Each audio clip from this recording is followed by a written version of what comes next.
আপনার পরিবারের সদস্যকে আপনি কখন কিভাবে ভালোবাসবেন সেটা আপনি নিজেও জানবেন না। আপনার পরিবারকে কোনোদিন প্রকাশ করতে যাবেন না যে আমি তোমাকে ছাড়া বাঁচব না। আমি তোমাকে অনেক ভালোবাসি। তোমার জন্যই আমি এই পৃথিবীতে বেঁচে আছি।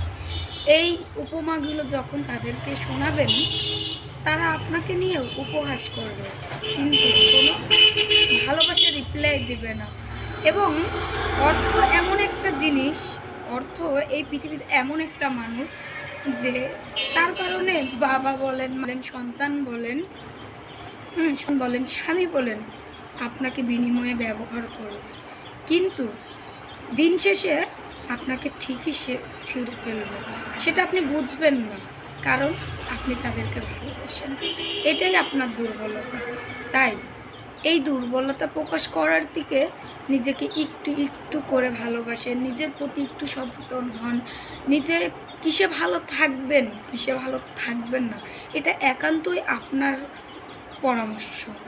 যাই হোক, আমরা কাউকে কোনো কিছু পরামর্শ দিয়ে করাতে পারি না, কিন্তু আমার জানা মতে আমি যতই প্রকাশ করতে চেয়েছি যে আমি তোমাদের ছাড়া বাঁচব না, তোমাদের ছাড়া এরকম বা ওরকম, হ্যাঁ, বিনিময়ে না আমি অনেক অনেক অনেক আঘাত পেয়েছি।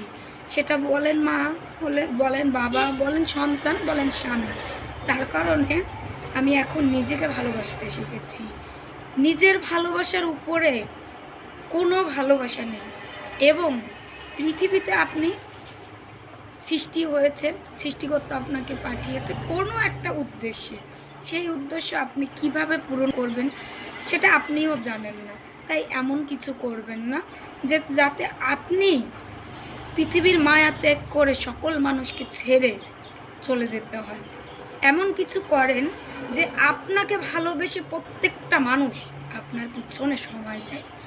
সেটা হোক না পরিবারের যে সদস্যই, বা প্রতিবেশী, বা ব্যবসায়িক হিসাবে চাকরি জীবনে যে যেখান থেকে আপনাকে হিংসা করুক, আপনার উদ্দেশ্য থাকবে যে আপনি নিজেকে প্রতিষ্ঠিত করবেন, নিজেকে ভালোভাবে দাঁড় করাবেন।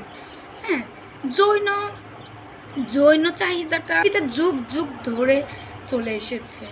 হ্যাঁ, তো এই চাহিদাটা আপনার মনে হয় না পৃথিবীর সকল মানুষের সাথে মেটাতে হবে। জাস্ট একটা মানুষের সাথে আপনাকে মেটাতে হবে। সেটাও যদি আপনার পারফেক্ট মানুষ হয়, আপনি করেন না তার সাথে। যদি আপনার মনে হয় যে কোনো পারফেক্ট মানুষের সাথে আপনি কোনো কিছু করছেন, একটু হোক তার থেকে বেরিয়ে আসেন। কারণ তার সাথে যতই আপনি আপনার শরীরের শূন্য